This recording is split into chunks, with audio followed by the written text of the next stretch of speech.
Long before the world ever knew the X-Men as legends, there was another team, a team nobody talks about. They were sent on a mission that was doomed from the start. And the worst part? Professor Charles Xavier knew they weren't coming back. Welcome to Panelix. Today, we're digging up a buried chapter in X-Men history, a moment where leadership quietly turned into sacrifice, where young, untested mutants were pushed into an impossible situation that didn't end in glory or heroism, but in death. And here's the part that really matters. The real conflict isn't the enemy they fought, it's what Xavier did after. He covered it up. He erased the mission from history. He wiped these mutants from memory and let the X-Men move forward as if nothing ever happened. Built on a lie no one was supposed to notice. When you look at stories like Giant Size X-Men or The Rescue of Jean Grey through this lens, everything shifts. Because before the famous second team ever assembled, someone else had already paid the ultimate price. That's why this story matters. It forces us to ask an uncomfortable question. Was the dream of the X-Men ever as noble as it claimed to be? Or was it always built on quiet sacrifices no one wanted to talk about? So if you're ready to uncover one of the darkest, most unsettling truths in X-Men history, let's begin.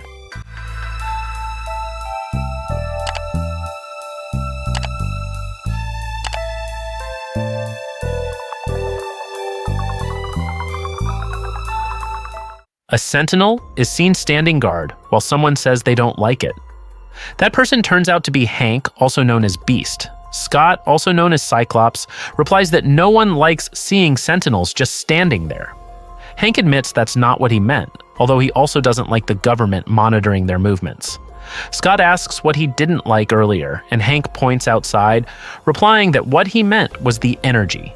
Hank holds a leaf in front of him, saying that everything that lives has energy, including plants, humans, and mutants. Research shows that mutants have different and stronger energy signatures than other creatures. Scott asked what he meant, and Hank explained that last week there were more than 1 million mutants on the planet, but now some of them turned out to be just ordinary humans. So as a scientist, Hank wondered where all that energy had gone. In space, where Earth was still visible in the distance, a shuttlecraft was seen floating alone, with a cable connected to an astronaut floating outside the spacecraft.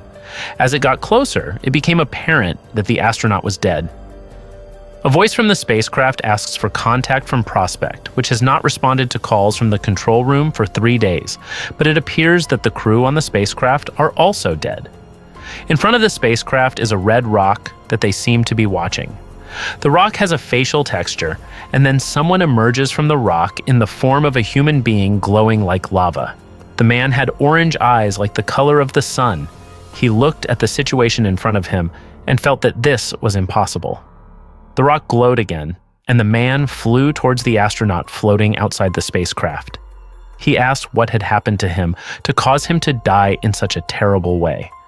The man used his powers to find out what the astronaut had experienced before his death, and saw that the astronaut had frantically asked Peterson what the light in front of him was. But when he contacted the control room, he screamed in pain and his body exploded. The man with orange eyes entered the spacecraft cabin, where the control room was still asking why the Prospect spacecraft had not yet responded to their contact. The man saw on the screen that it was now June 18th, 2025, and the spacecraft's mission was for exploration. The man was very shocked because it turned out that it was now the 21st century, and he shouted angrily until the orange power from his body shone in the spacecraft. Meanwhile, Nightcrawler was looking at a photo of Professor X and the X-Men, including Storm, Colossus, Cyclops, Nightcrawler, Wolverine, and Banshee. Piotr asked Kurt if he felt nostalgic, and Kurt confirmed that he did because so much had changed since the photo was taken. He realized that this was one of the few times they could all be together. At that moment, Piotr said that Kurt couldn't conclude that Charles was dead.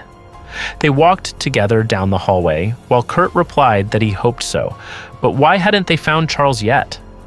However, Piotr responded confidently that they would find him. Kurt asked if Piotr remembered when he first met Charles, because Kurt always remembered that day since the professor's departure, and Piotr agreed. Kurt's memory returned to when he was running away from a group of people, and Charles appeared and helped him face them with his mind powers. According to Kurt, besides saving him, Charles made him realize that he wasn't the monster that people said he was. Piotr patted Kurt on the shoulder and assured him that they would find him because Emma was trying to look for him. In Cerebro, Emma, who was connected to the device, told Kitty Pryde, who was facing the console, to go take care of the Sentinels outside with her dragon, because Emma could use Cerebra herself, and Kitty replied that she wanted to do that too. At that moment, Kitty's dragon breathed fire at Emma, who told Kitty to get the dragon away from her because she couldn't concentrate. Kitty replied that it was Emma's pheromones that were making her dragon restless, so she just needed to stop spreading them. Suddenly, Emma said she found something, and Kitty asked what it was. In the glass, a white beam was seen rapidly heading towards Earth. While Emma said that its level was equivalent to Omega, but it was too fast, so Emma couldn't lock onto its position. Unexpectedly, the Cerebro helmet exploded. Emma screamed in pain and then lost consciousness. Kitty called out to Emma and approached her. At that moment, she saw the image Emma had sent, a shuttlecraft. Next, Kitty tells Scott, who is pushing Emma on a stretcher, that Cerebro suddenly caught fire due to overload or some other cause, and Scott curses and asks Hank. Hank explains that he only knows that Emma is unconscious and needs to see a CT scan first. He thinks Emma is strong, but he wonders what could have damaged Cerebro. Scott asked Kitty about Emma showing her images, and Kitty replied that Emma gave her sudden visions until Kitty felt dizzy. Scott was curious about what she saw, and Kitty explained that she saw a shuttle piercing the atmosphere, but to her it was impossible. Scott asked why, and Kitty replied that NASA was in Houston, but this shuttle was going to crash into upstate New York. After that, Scott went to the aircraft hangar with Logan, aka Wolverine, and Rachel. Logan asked why Scott was in such a hurry, and Scott, who was sitting in the pilot's seat, replied that if Kitty was right, then the mutant found by Cerebro had fallen to Earth aboard a government shuttle. So their only options were to retrieve it before the government arrived or to investigate this quietly. Logan replied that the choice was obvious, and Scott agreed, but considering the recent situation, he felt it was better not to. Rachel asked if Scott thought it was the professor, and Scott said that was always a possibility. So Rachel could map his mind when they got closer, so they could find out if it was the professor or someone else with this much power. Soon after, their ship took off, but the Sentinel was seen flying alongside them. Logan asked if Scott wanted to dump the Sentinel at the disposal site, while Scott said that he and Hank had made something to deal with the Sentinel. Scott steered the ship toward the Sentinel. Seeing this, Logan thought he was going to crash into it, but Scott told him to watch. He then moved quickly along the edge of the Sentinel and ascended into the sky. Logan praised his maneuver, but the Sentinel was still following them. Scott said they were almost out of its sight and it could only detect their heat signatures. Then, when they were out of the Sentinel's sight, Scott released 5 heat-seeking missiles as decoys. The 5 missiles moved in 5 different directions and would fly for 10 miles before exploding. Logan praised Slim aka Scott's move, while Scott replied that it was a modification of anti-missile defense but on a larger scale. The ship then flew towards upstate. At the X-Men headquarters, Kitty was washing her face at the sink and grumbling about the headache caused by the White Queen, also known as Emma. Afterwards, she looked in the mirror and was shocked to see the reflection of a dead man behind her.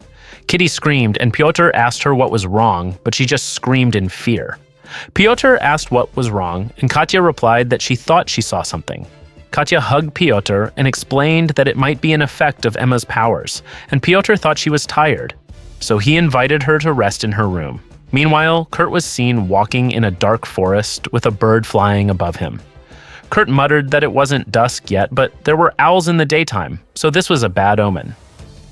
But Kurt reminded himself that this was just superstition, like back in the old country. Suddenly, people carrying weapons appeared in front of Kurt and accused him of being a monster, wanting to burn him alive. Kurt couldn't believe that his past story was repeating itself. The people continued to advance, saying they would kill him. And finally, Kurt teleported to a place not far from there.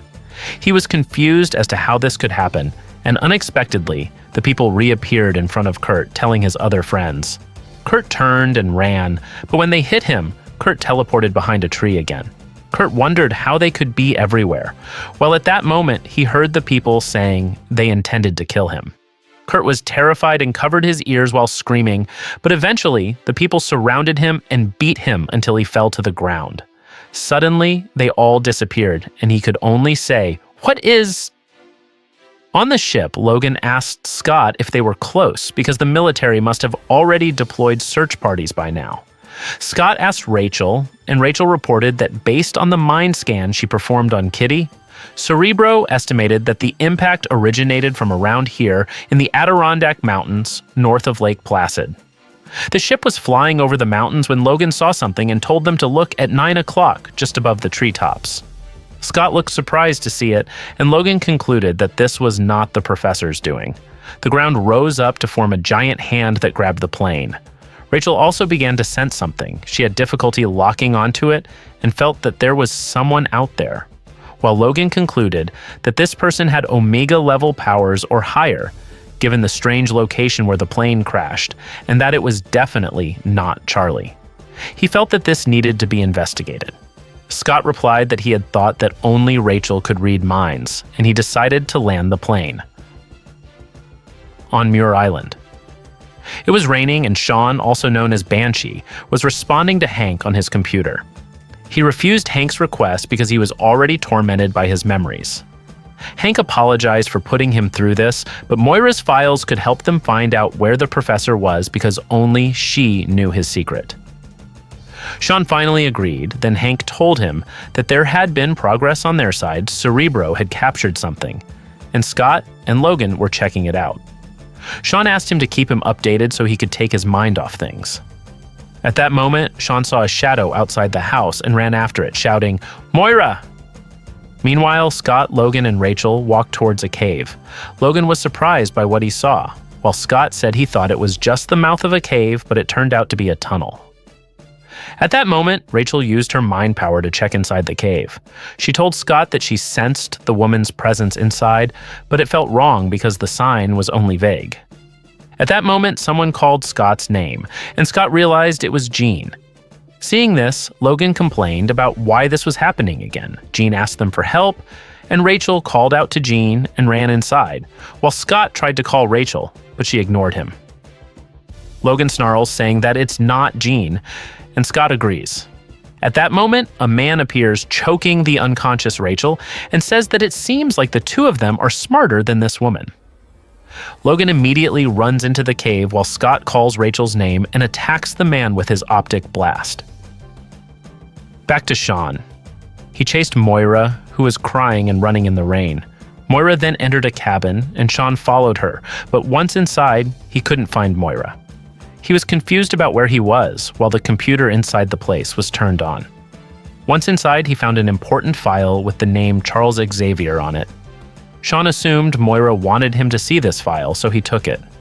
Meanwhile, in the cave, the mysterious man attacks Logan with orange-colored powers and causes him pain.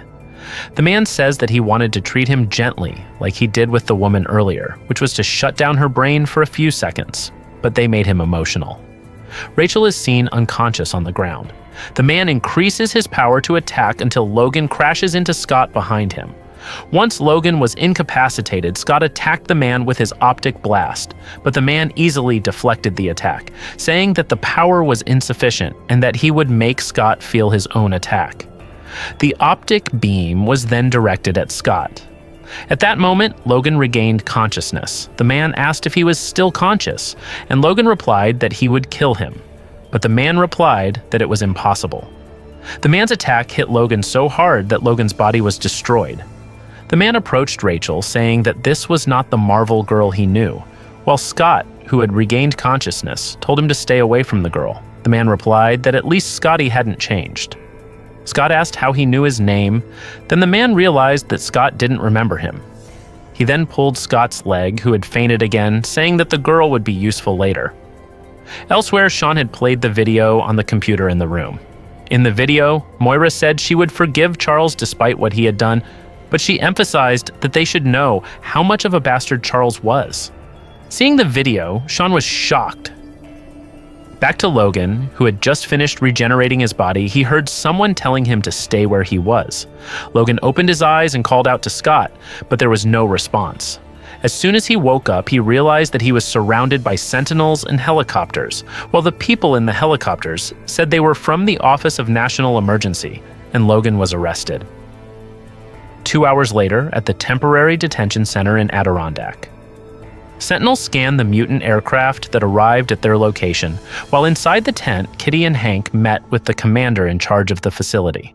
The commander assured Kitty that they had found Wolverine at the crash site of their spacecraft, so until he got a satisfactory answer, Wolverine wasn't going anywhere.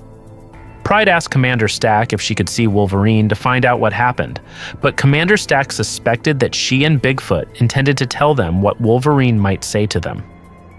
Hearing how the commander referred to Hank, Pride became angry because it was racist, but Hank restrained Kitty, who was becoming emotional, saying he had encountered worse.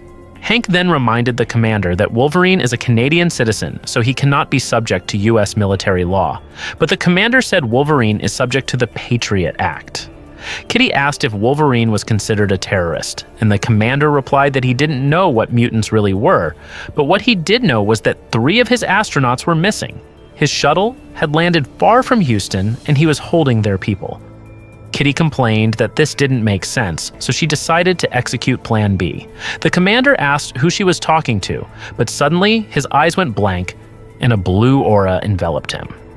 The commander then left the barracks and apologized to Kitty for the misunderstanding.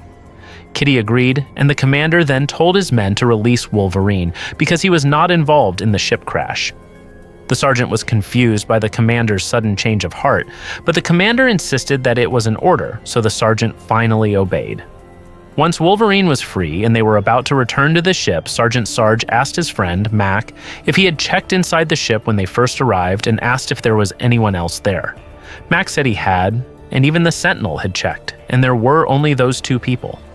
Sarge asked again if either of those 2 people had the power to control minds, but Mac said, according to their files, they did not. Sarge felt something was strange, but suddenly he needed to use the restroom and left. Wolverine, who was walking with Kitty and Hank, said that he had been impatient and wanted to escape on his own, while Hank responded that it would be better if there was no bloodshed. Wolverine admitted that he had been good, even letting them handcuff him. They entered the ship, while Wolverine asked what they had said to get him released. Kitty replied that there was no explanation that could free him. Once inside the ship, Wolverine realized Emma was there and greeted her. A moment later, their ship took off. Wolverine now knew how they had persuaded the commander to release him, but he was confused because the Sentinel was scanning the plane all the time. Emma explained that they only scanned it once when Kitty and Hank got off the plane. Wolverine accepted that explanation, but he asked how Emma was able to transmit her telepathy past their defenses. Emma said she sent her thoughts using laser waves in the enemy's scanning device, which seemed to be a useful design flaw. Kitty was surprised that Emma was able to jump into their scanning device, and she asked if Emma knew that she could be quite terrifying at times. Emma said she knew that, but what Emma didn't know was what had happened before and where Rachel and Scott were. Even though she had read Logan's mind, she still didn't have the answer. Logan replied that he was wondering the same thing. Somewhere else, Scott was awakened by Rachel's voice calling him. Scott asked where they were, but Rachel said she didn't know. She hoped Scott could tell her. Scott told her to get them out of there by blowing up their restraints because his powers were inaccessible. But unfortunately, Rachel admitted she couldn't use her powers and could only try to stay awake. Scott recalled what the man had said about the electrical current in her brain, but Rachel said she only remembered seeing Jean. Scott told her it wasn't Jean, just a decoy. The person who set the trap defeated them as if they were just school children. Even Wolverine lost. Rachel added that there was something else. Rachel told him that Scott wasn't using his visor. Hearing this, Scott was shocked. At Xavier Institute, Hank is hanging upside down above, repairing Cerebro. He says this repair is only to make the device work by bypassing the damaged circuitry on this side, but it is still unknown how well the device will function. Hank asks if Kitty is ready. Kitty, who is repairing the console, replies that she just needs to reinstall the logic chip, and she tells Emma to try the helmet again. Emma is seen wearing the helmet and having difficulty hearing. She asks Havoc what Kitty said, and Havoc curtly replies that she can get moving because they are wasting time here. Emma says that if she can stay calm, Havoc should be able to as well. But Havoc says of course she can stay calm because she is the Ice Queen. Emma told Alexander to be careful with his words because she could bite. Emma, who was using Cerebro, said she couldn't read anything. Then Hank went back to fixing the cables on the roof, and at that moment, Havoc cursed and attacked the computer in front of Kitty. Kitty was angry and asked what was wrong with him. Then Havoc replied that his brother was out there, but they were still working with their hands when they should be searching outside. Hank held Havoc's shoulder and said that as long as they didn't know where Scott and Rachel were, it would be useless. Cerebro actually needed a complete overhaul, but all Kitty and Hank could do was fix it as best they could and pray. While Havoc, what was he doing? Hank added that he was making their work more difficult, so it would be better if Havoc just left. Havoc stammered and decided to leave. Outside the room, he questioned himself why he did that because it could hurt Kitty.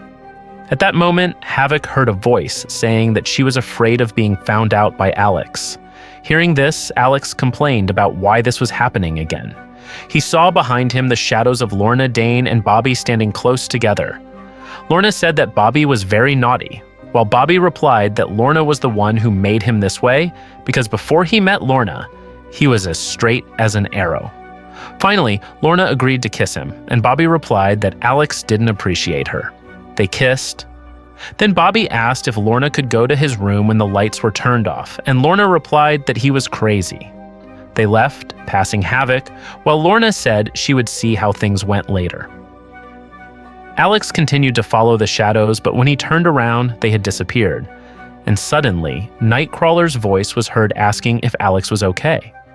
Alex angrily replied that he was fine and to leave him alone.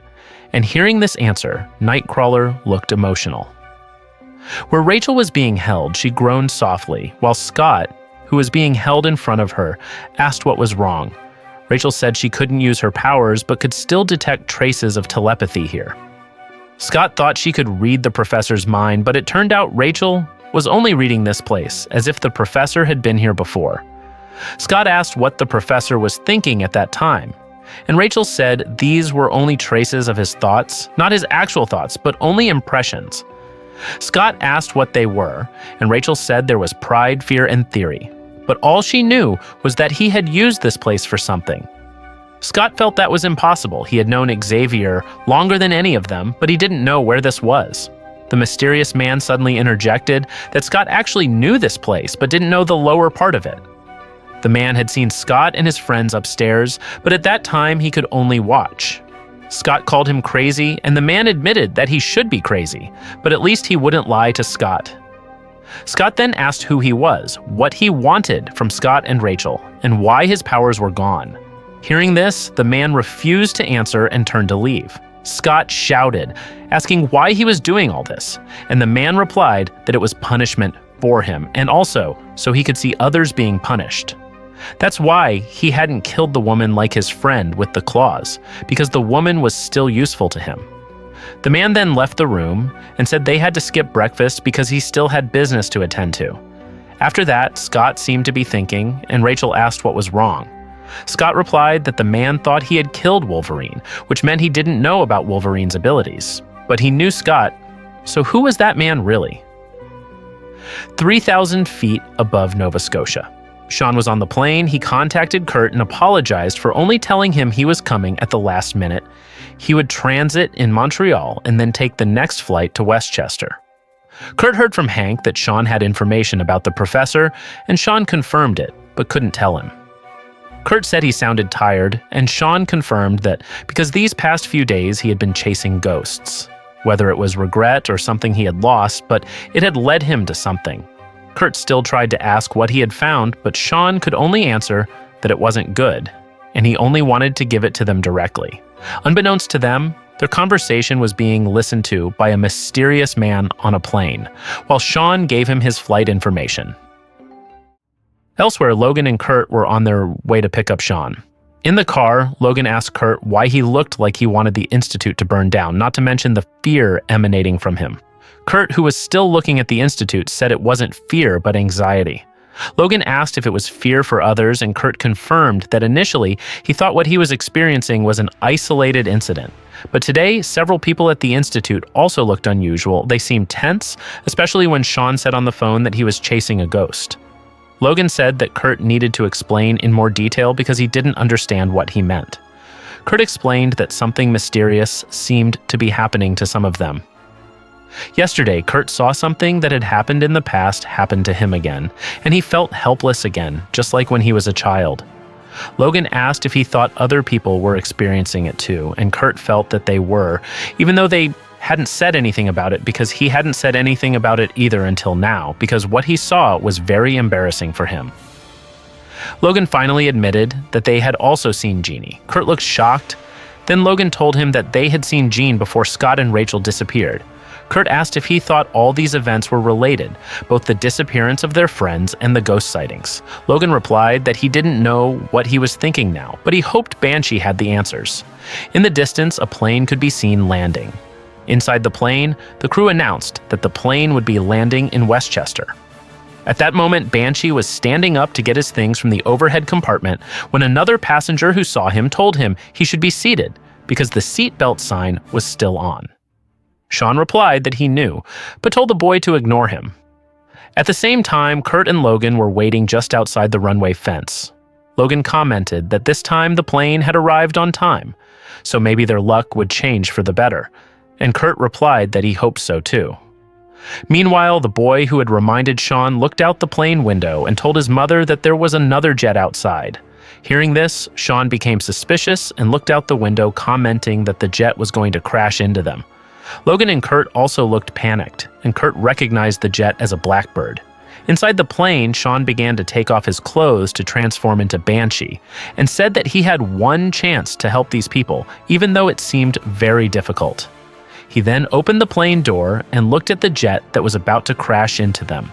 Sean flew out of the plane towards the jet plane, hoping he could still scream one last time. Sean then screamed and used his sonic powers to attack the jet, but the jet seemed unaffected. Suddenly, his sonic powers vanished, and he stopped right in front of the jet until it finally crashed into him, causing an explosion. Below, Kurt and Logan could only watch this happen while screaming Sean's name. As soon as the explosion occurred, Logan immediately called Hank at the Institute and told him about the incident. Hank, who answered the phone, told him to speak slowly and asked what he meant by exploded. At the scene, a huge fire was burning. Logan said that the plane had exploded right above the runway and that Sean had also been blown up. Hank was stunned, but he heard something outside the school, so he opened the window and climbed the wall to look at the front of the school without hanging up the phone. Logan advised Hank to immediately hide anything he didn't want the federal police to know about because he only had 2 minutes, but Hank was confused about what Logan meant. Logan explained that the plane didn't explode on its own, but that another plane had crashed into it. Hank heard that it was the X-Men's Blackbird that crashed into it. When he reached the roof of the Institute, Hank found that there were already 3 sentinels surrounding the place. Hank told Logan that it was too late because they were already there. The Sentinels ordered the mutants inside the Institute not to come out because the place was now on lockdown. Hank jumps down to the lower floor and says he will look for Emma. Then he asks Logan again about the Blackbird that crashed into the plane Sean was on. Logan confirms it, explaining that there were an estimated 100 people on the plane. Logan then mentions Scott and Rachel's names but hopes that nothing happened to them. Hank was jumping down to the ground, telling Logan to find out more, especially since he wanted Logan to investigate what Sean was trying to show them because it had already gotten him killed. At that moment, Logan was taking a bag out of the trunk of the car. He responded to Hank's words that the remaining fire was being extinguished, and he also agreed that Kurt and Logan were the best choices for the job. Logan then hung up the phone. A moment later, Kurt called Logan, and Logan, who was opening the bag containing their X-Men costumes, replied that the school was surrounded, so it was better for them to put on their costumes immediately because there was work waiting for them. Where Scott and Rachel were being held, Rachel began to feel that something was wrong. And when Scott asked what was wrong, Rachel replied that it seemed the effect of the mysterious man's power on her was beginning to wear off because she was able to think more clearly.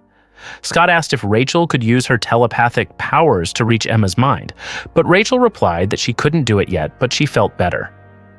At that moment, the mysterious man appeared and said that the effects of his powers were starting to wear off. He removed his hood and said that Rachel must feel that he was weakening. The man clenched his fist and caused Rachel's bond to break, saying that he had deliberately made Rachel think that way. Seeing this, Scott told him not to do anything to Rachel, but the man said that he didn't want to hurt Rachel because, as he had said earlier, he needed Rachel. Scott said that she was just a kid, then the man glanced at him and replied that they were all kids once. The man then told Scott to be quiet or he would hurt Rachel.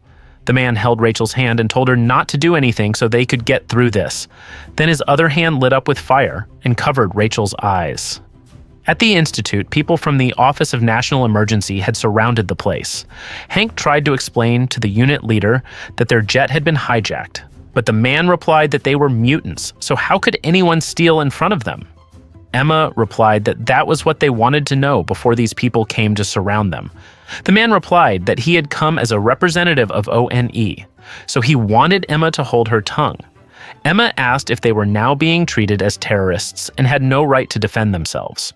Hank tried to call Emma, but she ignored him. The man replied that their private jet had crashed into a commercial passenger plane, killing hundreds of innocent people. But Emma added that her best friend had also died there. Hank called Emma again, but Emma still ignored him. At that moment, Havoc watched their argument from upstairs, while Emma was still arguing with the man, and Havoc finally decided to turn around and walk away. At that moment, Havoc heard someone calling the professor's name in one of the rooms. Havoc opened the door and found the professor talking to Corsair. The professor said that he had known from the beginning that Corsair was Major Christopher Summers. Then Corsair asked how he could know. The professor replied that Corsair's mind was screaming it at him, and moreover, his cerebral structure was similar to Scott's, so he was sure they were related. Corsair did not understand the term cerebral structure that the professor mentioned, so the professor explained that it was like the DNA structure of his mind, but that it was not important to him. At that moment, Havoc realized that the shadow talking to the professor was his own father. He became hysterical, covered his ears, and told the shadow to get out of his head. At that moment, he heard Lorna calling him from behind. Havoc looked back and asked if it was really Lorna, and Lorna asked who else it could be. This made Havoc realize that Lorna had not experienced what Havoc had experienced, and he hoped that his other mutant friends had not experienced what he was experiencing now. At the same time, Iceman was seen trying to run away from the pterodactyl shadow, while Colossus also looked frightened, because there was a shadow of a Russian soldier who intended to take a child to the Red Room for research. Back to Scott, he tells the man to let Rachel go and asks what he did to her. The man's hand is seen on Rachel's head, who can only remain silent. At the Institute, Hank asks if they can discuss this calmly, because the conversation is getting nowhere. But the man says he doesn't need any results because he has already seen the culprit. Hank replies that if the man wants to waste his time and still not find the real culprit, that's his right. And the man thinks Hank is mocking him. At that moment, Kitty burst through the door and said she knew what the problem was. She said the local police might not have shown him the report of Blackbird's disappearance. The man asked what report, and Kitty explained that yesterday afternoon she reported Blackbird's disappearance as soon as they realized it, and that it was in accordance with federal law. The man took the device Kitty was carrying and looked at the report there. Emma said curtly that the man could chase his tail somewhere else. But Hank called Emma back firmly, explaining to the police that Emma meant they were also in shock, but if there was anything they could do to help, they would. Finally, the police left with the Sentinel. Kitty commented that she couldn't believe the police had surrounded them like that, while Hank felt they were lucky not to have been dragged out in handcuffs. He asked if the report was real. Kitty nodded. After hearing Logan's story yesterday, she realized that whoever had defeated Logan must have Blackbird in their possession. It definitely wasn't Scott and Rachel, so she thought filing a report was a smart move. Hank looked at Emma and said that it was lucky that one of them still had their wits about them. Emma admitted that she had acted foolishly, but that she was feeling anxious. But Hank replied that who wouldn't feel that way. Emma explained that this was different. She felt that something had been messing with her mind since earlier, and she felt that it was Rachel's doing. At that moment, amid the remnants of the plane explosion, Nightcrawler appeared carrying Wolverine. He asked if Logan had found anything, but Logan said he couldn't smell anything because the smoke was interfering with his sense of smell. Nightcrawler began to say that this was a tragedy, with everyone here dead, including Sean. But Logan cut him off and told him to be quiet. Several soldiers were seen inspecting the site. Logan then pointed in a certain direction and told them to check that area. And when Kurt saw the direction Logan was pointing, he realized it was the Blackbird. Kurt was surprised that the Blackbird's cockpit was undamaged in the explosion, while Logan thought it was Banshee's doing, using the remaining power of his sonic scream to stop the crash. Logan felt they needed to check another section to see if Scott and Rachel were also burned like these people. Kurt said that section was full of soldiers. Then Logan snicked his claws and replied that he would deal with them. Kurt looked hesitant, but Logan assured him that he would only distract them, and they wouldn't even see him when he did it. In another part of the place, there were 2 soldiers on guard. One of the soldiers said that this place scared him, when suddenly Logan jumped towards them. In yet another part, a group of soldiers heard a series of gunshots. The leader of the search team tried to contact the 2 soldiers with their communication device, but they did not answer, so he finally ordered the other team members to check on them. At that moment, Kurt disappeared from where he was using his teleportation powers to move into the cockpit. Not long after, Logan also arrived there. He asked Kurt what he had found, and Kurt asked if he was injured. Logan replied that his lungs were punctured, but he would recover in a few minutes. He asked again if there were any signs of Scott and Rachel. Kurt said they weren't there, and that the jet was probably being controlled remotely. Kurt pointed out that there was a Banshee corpse there. He said that the Banshee had crashed into the front window of the jet, and that it probably felt like crashing into a brick wall at 100 kilometers per hour. Kurt felt sad because it was their friend. Where Rachel was being held, the mysterious man released Rachel and praised her, saying that her abilities were comparable to those of the real Marvel Girl. Rachel was angry because he had messed with her mind, but the man attacked her instead. Seeing this, Scott shouted, but the man threw Rachel anyway. Scott reminded him that he had said he wouldn't hurt the girl, but the man replied that the girl had started it, and besides, she wasn't a helpless girl, at least not anymore. He then tells Scott to remind the girl that he's almost done with her, then points his hand at her, and Rachel is tied up again like before. The man continues, saying that maybe if Scott tells her, Rachel will side with him, and Scott looks very angry. At the airport, several soldiers were looking for the person who had knocked their friend unconscious. A sergeant reported to his commander that there was no one there, and the commander said that whoever had knocked their member unconscious had to be found. The sergeant agreed to continue searching. Wolverine's claws were seen standing by behind the debris near where they were searching, then Kurt appeared on top of the Blackbird. He waited silently for the search party to leave. A moment later, Kurt teleported back and appeared where Logan was. Logan threw the plane debris in front of him and asked if Kurt had found anything, and Kurt replied that he hadn't found anything.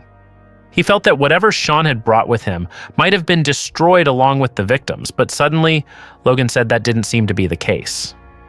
There was a suitcase there with Muir Island written on it. Back to Scott. Rachel seemed to be coming to and asked Scott what had happened. Scott explained that Rachel had tried to do something. It seemed that she had tried to connect with the man, which surprised him, considering Rachel's current state. He added that Jean would do the same thing. Rachel complained of a headache and explained that the man had used her to search for something in other people's minds. Scott asks what he was looking for, and Rachel answers that he wanted to know about Professor X, and there was something else. Scott asks what it was, and Rachel explains that when the man was inside her mind, she also entered his mind and found an old, disconnected mental link to the professor. So it seems the man was also trained by the professor. Hearing this, Scott is stunned. At the Institute, 2 sentinels were still standing guard at the site, while inside the school, Logan was in the computer room with Hank, asking if Hank could save the contents of the video. Hank said that fortunately, the video was in Moira's old project suitcase, which was made to store sensitive equipment, so it was durable. However, Logan said he didn't care. He just wanted to know if they could watch the video or not. And Hank replied that he was trying to piece the video together and scan it digitally in chronological order, and now he would try to play it. The video showed Moira saying how rude Charles Xavier was, but the audio was cut off. It continued with her saying that Charles had come back to ask Moira for help in saving his missing X-Men. There was another cut, and all that could be heard was Moira giving something of hers to Charles. Then Moira was seen crying, after which she talked about the bleeding children who had been killed by Charles. Several years ago, Moira woke up from her sleep because Charles called her. When she woke up, she asked where Charles was, and Charles replied that he was outside. Moira asked what was wrong because it was already midnight. Moira went outside with an umbrella because it was raining, and Charles replied that he knew it was midnight but he couldn't wait. At that moment, Moira said the taxi fare was $54. Then Charles gave Moira the money and told the taxi driver to keep the change. Moira went back inside the house and told Charles to quickly take shelter from the rain so he wouldn't die. But Charles replied that it seemed like this time he deserved to die. Moira was surprised and asked what was wrong because she had never seen Charles like this since he had argued with Eric. Charles held his forehead and said that he had made a big mistake. He didn't know how he could have let this happen. Moira asked what had happened, then Charles explained that he had lost the X-Men. They had disappeared and it was all his fault. Moira knelt down and held his hand. She tried to calm Charles down and asked what he meant. Charles recounted that they were on a mission. He didn't expect the mission to be so dangerous. He thought it was just a routine mission. He should have kept monitoring them, but at that moment, he was in the danger room when suddenly Charles lost contact with Jean. Charles admitted that he had never experienced anything like this before. It felt like someone had cut the cord in his mind, and he didn't even know that this cord had been what kept them strong all this time. Charles begged Moira to help him because he had to save the X-Men. In the video, Moira was seen crying. Charles's request left Moira with no choice but to help him. Hank, who was watching this video with Logan, said that this was very disturbing. Then Logan asked since when McCoy had been downplaying a problem, and McCoy replied that he was just trying to simplify it because he didn't know what else to think about. At that moment, Kurt appears hanging upside down from the ceiling. He asks if this is about the incident in Krakoa. Hank asks if Kurt has been here all along, and Kurt comes down and confirms that he has, because he wants to know what is so important that Sean felt the need to deliver it himself. Logan tells Elf aka Kurt that this is more bad news, but they already killed the messenger, while Hank wonders what made Sean worthy of being killed for this video. He presses a button on the computer and says there's only one way to find out. Back to Moira's memories. Moira was sitting in her kitchen with Charles behind her to show her something. He told Moira that this would confuse her. Moira replied that it didn't matter and she would endure it. Charles just needed to show her what she needed to know. In her mind, Moira saw Iceman fighting a tree creature, using his ice powers to freeze its giant hands. Scott was seen running while telling Bobby to run because he couldn't hurt the giant. And a moment later, the giant managed to knock Iceman down. Moira, who saw this, looked very shocked. Next, Scott used his optic blast to attack the monster in front of him. He told Jean behind him to stay close and asked where Angel was. Meanwhile, Angel, who was flying in the sky, was being attacked by a flock of birds. He shouted for Cyclops and Havoc because he needed help on the ground. But at that moment, plant roots hit Angel and knocked him down. Seeing this, Moira also grimaced in pain. On the other hand, Scott used his optic blast to attack the plant that had captured Jean with its roots, while Jean, who was still trapped, said that she couldn't attack this giant because it had no mind. At that moment, it appeared that the giant tree was about to attack them both, and Moira's vision was cut off. Moira was confused as to why she felt this way, while Charles asked if it felt like a nightmare, and Moira confirmed it. Charles replied that it was the last vision he had received before he lost his connection with Marvel Girl, and Moira agreed. Charles concluded that whoever they were, they had detained the X-Men. Moira asked if he was sure the X-Men weren't dead, and Charles replied that according to Cerebro, they were still alive on the island. Moira replied that this was reassuring, then asked what she could do for him. Charles responded that he needed Moira's students. Where Scott and Rachel were being held, they both appeared to be free from their restraints. Confused, Rachel asked if they were really free. She approached Scott and urged him to move now. Scott, who had just regained consciousness, asked what was going on. They both stood up and Rachel replied that the mysterious man was probably asleep or something had happened to release their restraints. Scott still looked confused, while Rachel said that the man didn't know what he was doing, nor did he know how to fully control his powers. Scott wondered how Rachel knew this, and Rachel said she got this information while inside the man's head. At first, the man wasn't this strong. Then something happened that raised his level above Omega, but he wasn't ready for that power yet. At that moment, Rachel looked at Scott's visor and added that this time the man was starting to make mistakes. They climbed the stairs as Rachel said that she was starting to regain her strength, so it was likely that Scott's strength would also return soon. Scott hoped so because he had never felt this weak since. But he suddenly stopped talking. He used his visor, and when he saw the room in front of him, he felt like he had been there before. Rachel remembered that the man had said he had seen Scott here before, so she asked Scott where they were. But Scott wasn't sure. He only knew that he had been here once before. Scott walked in front of Rachel, leading them out of there. While walking, Scott asked who the man really was, and Rachel said that she had already told Scott about the old mind bond that the man once had with the professor. But there was something else strange that she saw there. Rachel asked again if it was true that Scott had never met the man before, and Scott said with certainty that he had never met him. Rachel explained that the man felt he was part of the X-Men, and upon hearing this, Scott was shocked. Back to Hank, Logan, and Kurt watching Moira's recording. Moira explained that they were not her students. They were just some kids she helped, and in return, they helped with Moira's genetic research. Charles had also met them. He even helped design their training sessions. There was Sway, a girl who could control time.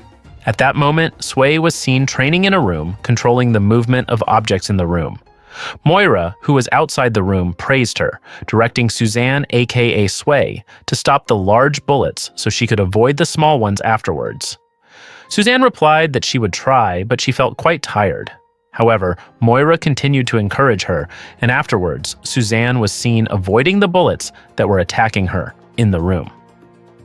In the video, Moira explains that Sway's mutant ability is to slow down or even stop the movement of time for a few minutes, but her control is not very skilled. Sway can also replay past events in a brief flash, seeing them as if they were shadows. There is another girl who is more skilled at controlling her powers. Her name is Petra. She is experienced as an escapee. In the memory, Petra is seen using her powers to control the clumps of earth around her to attack the robots in front of her. Petra says that Moira must try harder. Moira, who was in her Jeep, replied that it was just a warm-up. She held the remote that controlled the robot in front of her, which moved upward to attack Petra. Here, Petra managed to avoid the robot's movement. Then Petra controlled a large rock that crashed into the robot controlled by Moira. Moira explains in the video that Petra is a geomorph, possessing astonishing abilities. Moira had once seen Petra turn coal into diamonds and make rocks, and the earth danced to the rhythm she created. When Petra met Moira, this was already a natural thing for her. Next, there was a boy named Darwin, whose power was to evolve. At that moment, Darwin was shown to be in a training room, his body doused with fire, while Dr. Moira asked him if it was too hot for him. But Darwin replied that it only felt like a warm breeze. In the control room, Moira tells Charles that when Darwin is in complete darkness, his eyes learn to see, and when he is underwater, he grows gills. As Charles can see now, he can withstand fire when necessary. Charles comments that Darwin is in a state of constant reactive mutation, and if he can control it at will, his possibilities will be limitless. After that, there is a child who calls himself Kid Vulcan, who has enormous potential in manipulating energy. His ability to control that power was less than the others, and Moira also knew little about his life before he came to her. But she suspected that Vulcan had been living in fear all this time. However, Charles seemed very interested in this child from the moment he met him, more so than the other children. At that moment, Vulcan was using his powers to deflect the fire attacking him. Charles asked if he was an orphan, and Moira replied that she wasn't sure because Vulcan didn't like to talk about himself or his past. Vulcan was seen flying and controlling the objects around him with his glowing hands, while Moira added that he was only interested in learning to use his mutant abilities. According to Moira, it seemed like he had been hurt a lot in his life. At that moment, Vulcan smiled as he controlled his powers, while Charles commented that Moira's words seemed to be true. He asked the boy's name, and Moira replied that the name he had been given was Gabriel, but he preferred to be called Kid Vulcan or just Vulcan. Charles asked if Vulcan was the name of the Roman god who controlled fire, and Moira confirmed it. She said that when she first found Vulcan, he was only carrying a book about ancient Roman mythology, and it looked like the book had been read hundreds of times. In the video that Logan and his friends watched, Moira added that she didn't know what she was thinking at the time, but when the man she loved asked if the children could do what he asked, Moira simply replied that it was up to the children. After that, Charles met the 4 mutant children. He introduced himself as Charles Xavier, while Gabriel added that he was from the X-Men. Charles confirmed this, saying that he had come because the X-Men needed their help. Suzanne responded by asking what kind of help, while Darwin added what they could do for the X-Men. Charles explained that the X-Men had disappeared and he needed their help to find them. He said it was dangerous, but he would be in their heads to help them. Charles added that if they agreed to this, he would give them a brief lesson on how to control their powers better than what they had learned so far. Petra stammered and asked if this would make them X-Men, and Charles confirmed that they were entitled to this honor. Gabriel replied that they would do it, but Moira interjected that they hadn't discussed this yet. Gabriel said they didn't need to discuss it because this man was inviting them to become X-Men, so of course they would do it. According to Moira, the problem arose when Charles brought them to the Institute and tested his method of training the children. At that time, Charles took Moira to a place in his mind where Charles could stand. Moira looked confused, so Charles explained that this was his mindscape, where in the real world a few hours would pass, but here they would undergo several months of training in the danger room created in his mind. Gabriel was seen with Darwin, telling Darwin to back off, then Gabriel used his powers to attack the Sentinel in front of him. Moira asked again if they knew about this, and Charles replied that they didn't need to know because it would make them doubt what he was teaching them. In the mindscape, Petra approaches her friends and asks if someone ate her fruit pie, but the 3 of them smile and deny it. Moira asked how Charles could do this, then Charles said he had been trying this for several years, that the mind would become more elastic, that the key lay in studying time in dreams. In dreams, a year can pass in just... But Moira cut him off. She said, how could Charles make the children take this risk? She had known Charles for a long time, but she still didn't understand how Charles could repeatedly put these children in such great danger. In the mindscape, Charles was seen telling Suzanne to concentrate, but Suzanne replied that she couldn't do this because the pressure was too much. There was also a moment when Petra was floating in the air and told Vulcan to attack now with his power. Then the image shifted when Charles told Gabriel that he had to feel the pulse in his head. Then he had to control it and stop it. Gabriel appears to make the fire attacking him swirl around him. Back to Charles, who continues to explain to Moira that these children will not be children forever, so they must prepare for that. After all, the outside world does not want them, so they must prepare to face it and fight for something. Moira felt that Charles had become like Eric, and Charles said that Eric wasn't entirely wrong. These children were their future, and if he could make them good people, then they could be examples for those who came after them. Next, in the mindscape, Darwin was seen passing through a barrier of black balls while answering Professor Charles that he could see him. After that, the scene shifts to Suzanne looking at a photo of the X-Men. She comments that she can't believe she's part of such a great team, while Gabriel, who is beside her, responds that this is her destiny and that makes her important. Next, Petra is seen controlling the ground in front of her. She says that it's amazing. At that moment, Moira asks again, what if the children just want to live normal lives, living ordinary lives? At the same time, in the mindscape, Charles is giving them clothes made from unstable molecules created by Reed Richards from the Fantastic Four. The 4 of them wear the clothes given to them by Charles, then Gabriel asks if they have a chance to meet the Fantastic Four too. Petra asked Darwin how she looked, and Darwin commented that it meant people didn't have to imagine anything anymore. Charles replied that they didn't have that choice, and that living in denial wouldn't help themselves or the world. Moira asked if the X-Men would help the world, and Charles said that the X-Men would help the world and also help the world understand mutants. Next, when delivering the new X-Men member, Charles asked Gabriel if he could fly Dr. McTaggart's jet, and Gabriel agreed, saying that he would mostly be using autopilot anyway. Charles then took Kid Vulcan aside to discuss the details of the mission, while Moira tried to remind the other members to be vigilant, but they ignored her because they were too happy about being X-Men. After that, their plane took off.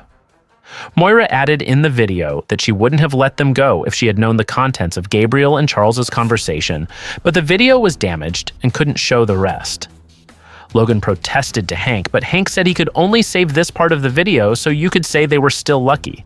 But according to Kurt, the contents of the video were far from lucky, and Hank confirmed that. Hank now knows that Logan and his friends weren't the first team Professor X sent to rescue the X-Men, and Logan agrees, but he's confused as to why he never heard about this team. Kurt replies that what matters is what happened to them. At that moment, Rachel and Scott find a sign for their place of captivity. Rachel brushes away the leaves covering the sign and finds that it reads, Muir McTaggart Research and Development. Rachel immediately asks Scott if Moira ever had a research facility in America.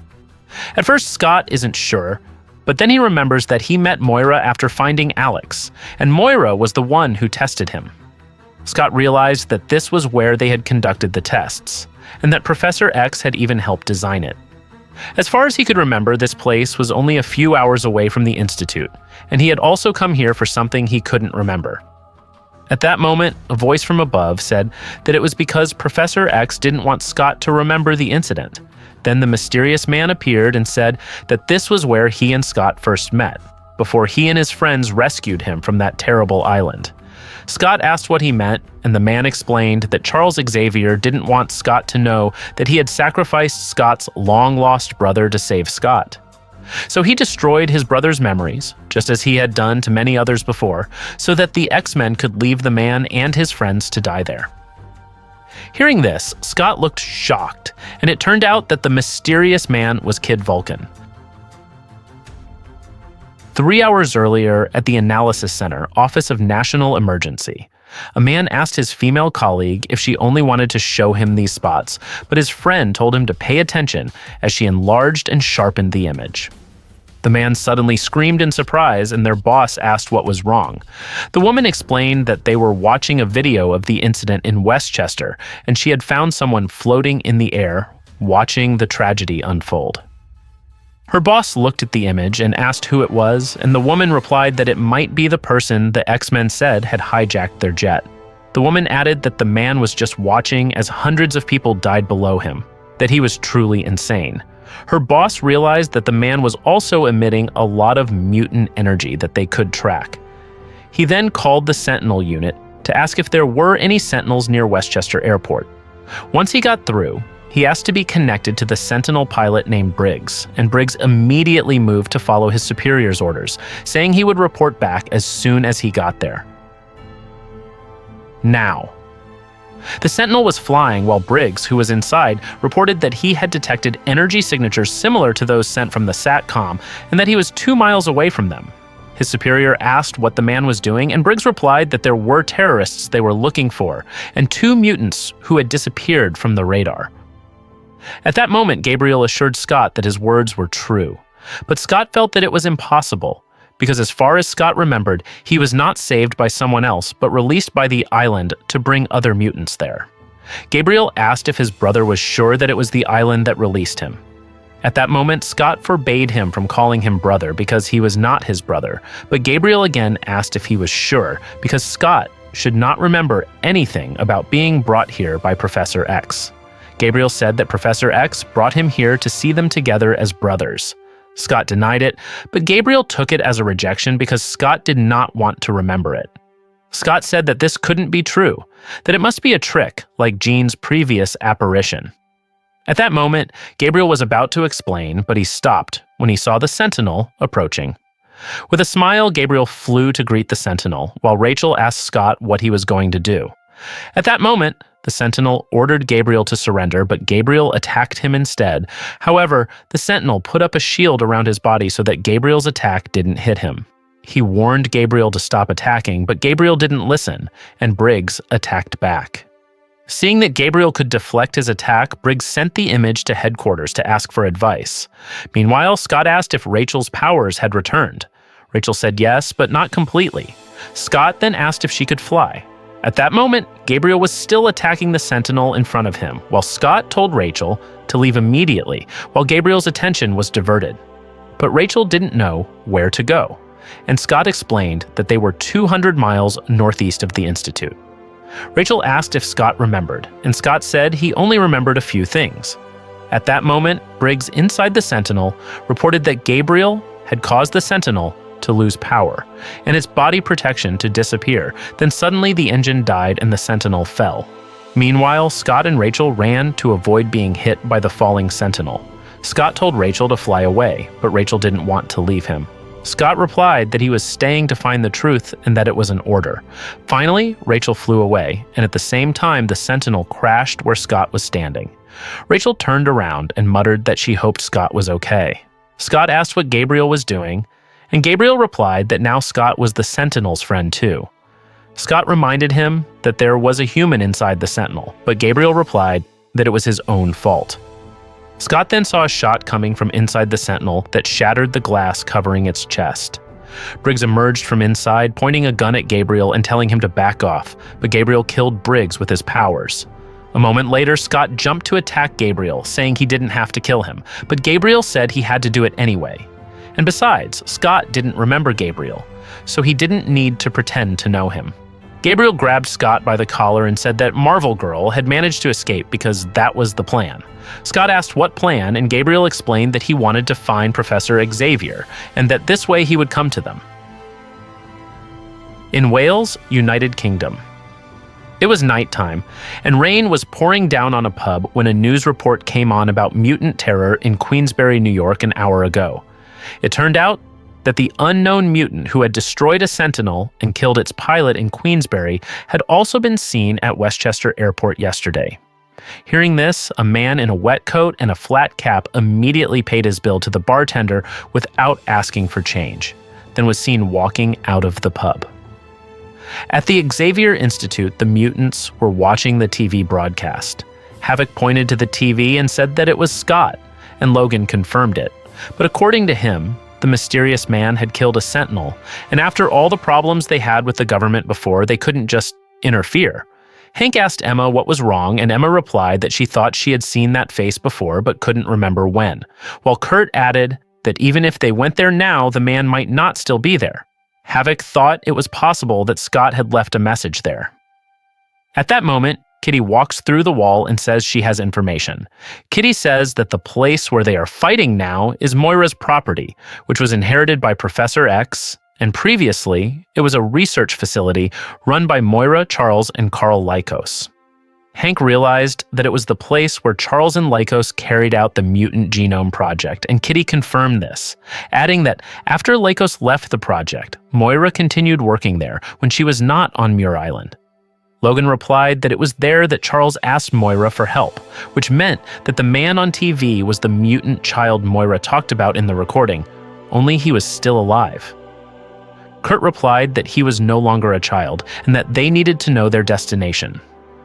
Suddenly, a voice answered that it knew the destination. Kitty saw that it was Rachel's voice and called out to her. Rachel said that she knew where the man was taking Scott and what his plan was. On Muir Island. Upon arriving at Muir Island, Scott asked Gabriel what they were going to do, and Gabriel replied that they were going to wait. Scott knew that he meant wait for Professor X, but they had been searching for him here for weeks and hadn't found him. However, at that moment, a boat was seen heading towards the island. Gabriel replied that he knew they had been searching for him here, and that an Irishman named Sean had even managed to get information about Gabriel. Scott guessed that it was Banshee, and Gabriel agreed and said that he was dead. Scott asked what he meant, then Gabriel explained that Banshee died as a true X-Men. Hearing this, Scott was angry because he had killed Sean Cassidy, but Gabriel said that Scott couldn't touch or hurt him, so he didn't need to try. Scott remained silent, holding back his emotions. He asked what he was, and Gabriel said he wanted Professor X's attention, so he created a spectacle. Scott was surprised that he would kill people just for that reason. How could he claim to be an X-Men? It made him sick. He thought Gabriel couldn't possibly be his brother. At that moment, the man in the bowler hat got off the boat and walked onto the pier. Gabriel confessed to Scott that he also didn't know that Scott was his brother at first, but it was the professor who told him after digging into the deepest part of his mind. Gabriel said that the people who raised him named him Gabriel, but they weren't from Earth. He felt that he was their slave and that they had many slaves. Hearing this, Scott felt doubtful because the professor should have told him this. Gabriel seemed to be holding his head. He thought the professor had already told him because he had also been told before leaving for the island so that Gabriel would know what he was going to lose. At that moment, the man in the hat was getting closer to Moira's house. Scott couldn't believe he had made him forget that he had another brother, but Gabriel asked him if he remembered Moira's lab instead. Scott still didn't believe him. Gabriel told him to ask the professor directly. At that moment, the professor's voice was heard behind him, expressing gratitude that Scott was okay. Scott turned around and was surprised to see that the professor could walk. The professor explained that after the world was recreated, but his words were cut off by Gabriel, who said that the professor hadn't come here for Scott. However, the professor said that he had indeed come for Scott and for Gabriel, who had made a big mistake. Scott replied in surprise, asking how the professor knew him. The professor was about to explain to Scott, but suddenly the sound of a jet came above them. Gabriel realized that the new X-Men members had arrived. He asked the professor if they could die at his hands, and the professor replied no. Gabriel said he was stronger now and could kill them. The professor replied that it wasn't their fault, but Gabriel said that he was doing this to hurt the professor, not them. At that moment, Nightcrawler teleported in front of Gabriel with Wolverine and Emma Frost. Wolverine immediately jumped to attack Gabriel with his claws, but Gabriel attacked first with his powers, causing Logan and Kurt to fall.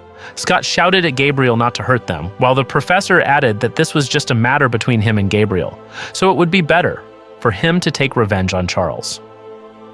Gabriel agreed, choking the professor with his powers, but suddenly Havoc arrived with Colossus, Kitty, Rachel, Iceman, and Hank.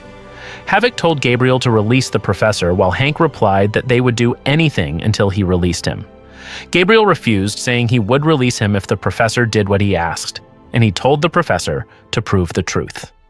The professor agreed, and Gabriel released his stranglehold. The professor apologized to Scott and Alex, admitting that Gabriel was not a liar, but their brother. However, Gabriel seemed unhappy with this explanation. He tied the professor up again with his powers and lifted him into the air, then ordered him to show the truth in their minds as before, but the professor said he couldn't. He explained that Wanda Maximoff had shown him what it felt like to be paralyzed by restoring his ability to walk, but he couldn't use telepathy. The X-Men members were stunned to hear this, especially when the professor added that he was no longer a mutant. Upon hearing Charles's confession, Hank invited them to go to the Institute to undergo testing, but Emma confirmed the professor's words because she had already checked. The professor was now just a Homo sapiens. Gabriel then brought down Professor X, saying it was perfect. He was now stronger than all the X-Men members, even though the professor was just an ordinary human. No wonder the X-Men couldn't find the professor, because they didn't know what to look for. The professor glanced at Gabriel and commented that it seemed they really didn't know. But then Gabriel felt unsatisfied. He wanted all the professor's students to feel what they felt during that incident. The professor responded that he couldn't create what he couldn't do, but Gabriel then called Marvel Girl because he thought she could fix this. At first, Rachel refused, but Gabriel threatened to blow up Professor X's head, so she obeyed. Gabriel told her to connect with the professor's mind, which showed the incident. The professor admitted he didn't know because he only knew what Scott saw, but Gabriel told Rachel to connect with Gabriel too, so they would all know. Rachel asked the professor, and the professor told Rachel to obey his orders. Finally, they saw images of Gabriel on Krakoa Island, where he was leading the team and telling them to keep moving forward. When they encountered the tree monster, Petra admitted that she could no longer hear Professor X's thoughts, and Gabriel felt the same way. At first, the professor guided them as they entered the island, but then he disappeared. Gabriel suddenly attacked the tree monster behind Darwin and warned Darwin to be careful, while Darwin explained that something in this place was preventing the professor from connecting with them, and all of Darwin's senses reacted at the same time. Gabriel ordered them to keep moving forward, then told Sway to perform a time replay to find out where the X-Men had gone, and Sway agreed. As soon as Sway activated the time replay, it was seen that Scott had attacked the tree monster that had trapped Jean with an optic blast. Scott said he wouldn't let the monster take Jean, but Jean told him to leave. After seeing the time replay, Gabriel decided on the direction they would search for the X-Men, but Petra urged him to retreat because an optic blast alone couldn't hurt this monster, let alone their powers, and she even suspected that they were currently being studied. Gabriel insisted that they were here for one reason, and Petra agreed, but now the mental link from the professor was gone. At that moment, Gabriel's eyes lit up, and he said that they were the X-Men. They finally continued searching until they found Scott tied to a tree and guarded by several tree monsters. Gabriel used his powers to attack the monsters and ordered Sway to slow them down while Petra took care of the ground. Petra said she couldn't sense the ground and earth here, so Gabriel told her to attack in any way she could feel, until finally, Gabriel released a large amount of heat energy to burn their enemies. Gabriel asked Darwin to remove the vines binding Scott. Darwin tried to pull the vines and replied that they were strong and alive, so Gabriel reminded him of the professor's words that Darwin had to make his skin sharp. Sway, who was still using her powers to protect them, said that some of the X-Men had been taken away. Angel and Havoc were being pulled by the giant tree, and Petra informed them that the giant from the ground had reformed. Once Scott was free, Darwin helped him up, while Gabriel urged them to leave and asked Petra to block the path behind them. They ran, with Petra blocking the path with rocks. In her memory, the new X-Men were still trying to get Scott to the jet, while the professor spoke with Rachel in a separate room, asking if Gabriel was out of their reach. Rachel agreed, saying she would try to do something to defeat Gabriel. The professor agreed with Rachel's actions and had another idea. He told Rachel to show him what she was doing. Rachel understood that the professor intended to help her control the direction of the attack, and the professor confirmed this, but said they had to hurry because Gabriel was very strong and could kill them easily. Rachel left, holding the professor's hand. In their memories of the past, they had already arrived in front of the jet, and Scott began to realize what was happening. He asked what was going on and realized that it was the children in Moira's lab who had helped him. Gabriel said that they were no longer children because they had been training for months to become X-Men. Scott didn't believe it because it had only been a few days, but then Gabriel shyly admitted that the professor had said that Gabriel was a Summers, which meant he was Scott's brother. Scott was shocked to hear this. With a smile, Gabriel added that the professor had known since the first time he saw Gabriel, and he wanted to see them together.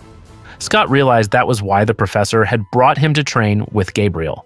Gabriel then asked if he believed this, and Scott agreed because he trusted the professor and believed Gabriel's powers were similar. Suddenly, a voice interrupted, asking them to wait a moment. In the real world, Havoc protested and said that Gabriel couldn't possibly be his brother, who was a year younger than him. He pointed at Gabriel and questioned how he and Scott could have forgotten they had another brother. Gabriel replied that there were people who could erase his memory, and Havoc looked at the professor. Havoc pointed at the professor and asked what was really going on, and the professor replied that it was not what he thought because Gabriel was not born on Earth. Gabriel looked stunned to hear this. The professor said that he knew this from Corsair's mind and then begged Corsair not to tell Scott and Alex. Rachel held the professor's head to show him the image. The professor revealed that their father and mother had been kidnapped by the Shi'ar when their mother was 2 months pregnant, and at that time, they both thought Alex and Scott were dead. Corsair was seen trying to save their mother from King Deken's grasp. He threw a knife that stuck in King Deken's back, but King Deken managed to pull the knife out and stab their mother with it, while their father was held by 2 Shi'ar soldiers. Their father saw Gabriel being removed from their mother's womb and thought Gabriel was dead, but it turned out that the baby was placed in an incubation accelerator commonly used to grow slaves on Shi'ar. Within a few weeks, Gabriel grew up and was removed from the growth accelerator, then given to Davan Shakari, who was stationed on Earth and in need of many slaves. The Shi'ar ship returned to Earth with Gabriel. Back to the present. The professor added that Moira MacTaggert then found Gabriel, and upon hearing this, Gabriel said that he already knew they were aliens. But this was how the story went. The professor held Gabriel's shoulder and said that after all his suffering, he didn't need to add to it like this. But Gabriel pushed the professor's hand away, saying that this only added to the number of people he hated. The professor said that Gabriel didn't realize the path he was taking, but Gabriel told him to be quiet and just show him the rest of the story.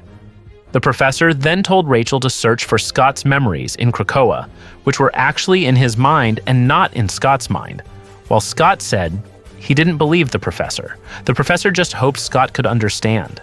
In his memories, Scott told the professor that the four of them returned to the island to help the others, even though Scott had warned them not to. The professor told him to calm down because he would examine Scott's mind. In Scott's mind, the professor saw that Scott was in a stratospheric jet and flew above the island to avoid its influence and tried to connect with the professor. He saw the four mutants return to the forest, but were blocked by an angry tree monster. Gabriel appeared ready to attack the monster, but Sway was attacked first. Her body cut in two, then a fire-breathing earth monster arrived. Despite Gabriel attacking it with his powers, the monster was unaffected and released fire from its chest, killing all four of them. At that time, Scott, who was already at the Institute, said that he ran away after seeing what happened because his powers were gone, and the professor said he did the right thing. But Scott felt guilty. His brother had died trying to help him, not to mention Jean and Alex, who were still on the island. The professor tried to convince Scott that there was still hope, but Scott remained hysterical. Finally, the professor treated him and put him to sleep so he could calm down. The professor then used Cerebro and discovered that Jean and the others were still on Krakoa Island in a weakened state, but Vulcan and his team had disappeared. The professor removed Cerebro and realized that Vulcan and his team were dead. The professor relayed this to Moira, who scolded him because she had said from the beginning that they weren't ready. The professor accepted the blame, and Moira asked him what his plan was. The professor cried and said he needed to save them. Moira felt that the professor couldn't be trusted to teach these children, while the professor realized Moira must be angry, but he couldn't let them die. Moira then asked about Scott, and the professor replied that he had decided Scott didn't need to remember this, and Moira looked shocked and disbelieving. At this moment, Scott insisted that the island had released him, while the professor said that wasn't true. Scott still felt that the island was talking to him, but the professor admitted that he had made them believe that the island was sentient, when in fact it was just meaningless movement. The professor also pointed out that in reality, the monster was just screaming in front of the X-Men, consisting of Storm, Colossus, Cyclops, Wolverine, Angel, and Sunfire. Hearing this, Gabriel argued that the professor was more evil than he had thought, and the professor replied that he had been desperate to help him at the time. According to Gabriel, he should have just left them alone. Gabriel then asked why he didn't die, and Rachel said it was because of his friend's help. When Sway died, she released her ability to slow down time around her friends, and when Petra was burning, she used her power to make the earth swallow the four of them. The four of them were underground in a cave created to protect them. Darwin was seen using his powers to help Gabriel. Then when Krakoa was sent into space by Jean Grey, Gabriel was inside it, dying. Gabriel remembered the feeling of near death, and Rachel responded that Gabriel did not die because Darwin, who had the ability to evolve, transformed himself into pure energy that merged with Gabriel and kept him alive. That was why Gabriel could use Petra and Sway's powers without realizing it, because Darwin had absorbed the remnants of their powers through Krakoa and used them inside Gabriel's body. Rachel's hand was seen approaching Gabriel, while Gabriel asked as if he couldn't believe it. Rachel said it was time to wake him up, and she held Gabriel's head. Gabriel was confused about what Rachel was going to do, and at that moment, Gabriel screamed, and white energy seemed to come out of Gabriel's body. The professor asks what Rachel is doing, and Rachel says she is separating another consciousness from within Gabriel. And as the professor wished, she has successfully found Gabriel's weakness. Hearing the word weakness, Wolverine immediately snicked his claws and moves forward to attack. But the professor tries to stop him because Gabriel is still dangerous. But it's too late. Gabriel has already released his energy to attack Wolverine. Wolverine was thrown by Gabriel's attack, but managed to land safely. He said that they had to defeat him while they still could. Emma looked at Scott, and Scott replied that he agreed with Wolverine. They had to stop him no matter who he was. Scott attacked him with an optic blast, but Gabriel blocked Scott's attack. Gabriel asked why they wanted to stop him when he was only trying to open their eyes. At that moment, Wolverine clawed Gabriel's back, and he called Petey a.k.a. Piotr, who then punched Gabriel under the chin. Havoc also moved to attack, but the professor stopped him because he could kill Gabriel. Kitty was seen moving towards Gabriel, and Wolverine said they had to kill him because he was no longer the child Charlie had trained. Kitty's body pierced Gabriel's body, and both of them screamed in pain. Piotr came to Katya, aka Kitty, but Katya said she was fine and only in pain. Scott reminded Gabriel to surrender because they didn't want to kill him, but Gabriel underestimated the X-Men's power and wondered why he had wanted to be one of them in the first place. Gabriel finally made his powers explode and hit all the X-Men members. He said that they were no longer his brothers and sisters, then flew into space while shouting that they were nobody to him. Rachel said she couldn't chase him at that speed, while Emma told Rachel that his mind had left the stratosphere. Emma explained that Gabriel had gone to where he came from in space. A moment later, the professor called Scott and tried to hold him, but Scott pushed the professor's hand away and told him not to touch him. The professor seemed about to say something, but Hank called him, saying that Darwin's skeleton seemed to be alive. Darwin's skeleton glowed with energy around it, and seeing this, the professor cried out in disbelief. A week later. At the Institute, which is still guarded by 2 sentinels, Hank and the professor are seen observing someone on a bed in a room inside. Hank says in disbelief that this shouldn't be possible, while the professor replies that he has stopped defining what is possible and impossible in this world. Hank agrees, especially since Darwin, who was once just pure energy, has now grown a body and brain functions. Hank concluded that Darwin should understand everything that had happened. Then the professor explained that Darwin's ability was evolution, so they didn't know what he could survive, especially since his body was exposed to mutant energy that made Gabriel above Omega level. According to the professor, this was what made him reborn. The 2 of them left the room. Hank asked if the professor could come later, and the professor agreed and hurried to change his clothes.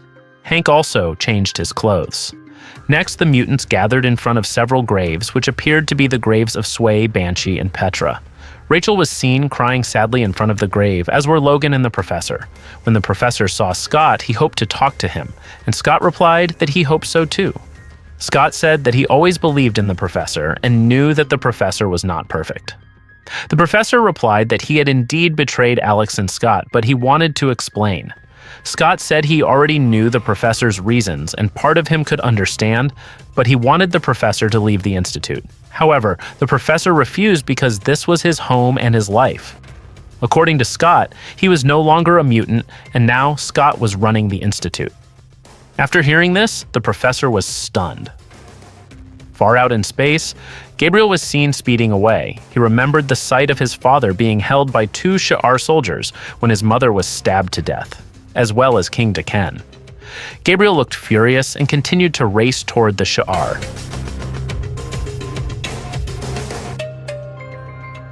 And that brings us to the end of this story. What makes it so unsettling isn't just the deaths or even the failure itself, it's the silence that came after. The X-Men didn't just lose a mission, they lost the chance to face their own mistakes because the truth was buried before anyone could confront it. At its core, this moment forces us to rethink what leadership really means when the cost isn't ideals or reputation, but actual lives.